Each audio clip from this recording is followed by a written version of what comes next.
જ્યાં જોવો ત્યાં શિવ શિવ ને શિવ. દરેક જગ્યાએ શિવની. પહેલા તો દીવડા કરતો હતો ને આ માણસ, હવે એને દીવડા નથી કર્યા, પણ સાચા સ્વયં પ્રકાશિત મણી મૂક્યા પડે. એટલે સાચા મણી જે કહેવાય સ્વયં પ્રકાશિત મણી. અને અલકાપુરીમાં ભગવાન શિવને પધરાવી અને સ્વયં મણીઓથી એ શિવની પૂજા કરે છે. ગણપતિ બન્યો છે.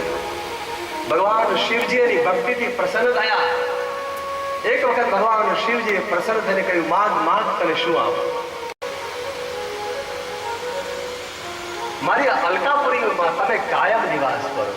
મારી અલકાપુરીમાં તમે સાક્ષાત કાયમ માટે શિવ અને પાર્વતી નિવાસ કરે છે અને શિવની નજર કાયમ અલકાપુરી ઉપર પડે. અલકાપુરી આ શિખર પર ગયેલા.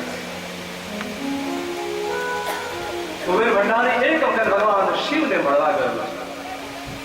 પોતાના મિત્રને મળવા માટે અલકાપુરી છોડી અને કૈલાસ ધામ આવ્યો છે. ભગવાન શિવ પ્રગટ થયા. એની ડાબી બાજુ વામ ભાગમાં આદ્યશક્તિ જગદંબા બેઠા છે. દિવ્ય સ્વરૂપ જોઈ અને કુબેર ધારી એની હામ જોવાના. સ્ત્રી કોણ છે? આજ સુધી જ્યારે શિવને દર્શન કર્યા ત્યારે એકલા પ્રગટ થાય, શિવની દર્શન આપે, મિત્ર બન્યા. પણ આ પહેલી વાર જ્યારે ભગવાન ઈર્ષાનો ભાવ પ્રગટ થયો અને હું શિવની બધા આ ભાવને ન સમજી શક્યા. પાર્વતીને કહ્યું, મારી સામે આ ક્રૂર નજરે જોનાર આ છે કોણ પાપી? અને માં ભવાનીને આક્રોશ થયો અને શિવ ભગવાનને કહ્યું, પાર્વતીએ, ભોલેનાથ, આ માણસ કોણ છે? ક્યાંથી આવ્યો છે જે મને ધારી ધારીને જોવે છે?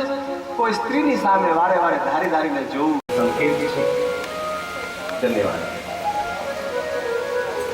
આવતીકાલે અખિલેશ્વર દાસજી મહારાજ સમસ્ત ભારતના જે સાધુ સંતો, અખિલેશ્વર દાસજી મહારાજ પંચેશ્વર હનુમાનજીના મહંત છે અમદાવાદમાં, અને તેઓ ઘણી બધી સંસ્થાઓ સાથે જોડાયેલા છે. આખા આવજો. તમે એક વ્યક્તિ લેતા આવે એ મારી આપ સર્વને પ્રાર્થના છે. કાલે વધારે સંખ્યા